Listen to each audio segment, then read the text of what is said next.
Një 15 vjeçare është dërguar në Spitalin Rajonal të Shkodrës pasi dyshohet se ka konsumuar mbi dozë medikamentesh mjekësore.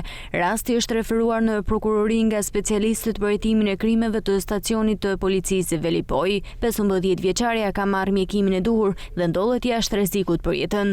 Ndërkohë, specialistët e qarkullimit rrugor referuan materialet në prokurori, ku nisi procedimi penal për shtetasin ZM 57 vjeç, banues në fshatin Postrib, pasi dje duke drejtuar motomjetin pale e drejtimi, ka humbur kontrollin dhe si pasojë motomjeti është përplasur me automjetin me drejtues shtetasin ka 23 vjeç, banues në fshatin Ura e Shtrenjtë. Nga aksidenti është dëmtuar shtetasi ZM, i cili po merr mjekim në spital dhe është jashtë rrezikut për jetën. Specialistët për hetimin e krimeve të Komisariatit të Policisë Shkodër referuan materialet në prokurori, ku nisi procedimi penal për shtetasit AK 63 vjeç dhe AK 58 vjeç, të dy banues në Shkodër, pasi dyshohet se kanë ushtruar dhunë psikologjike ndaj motrës së tyre.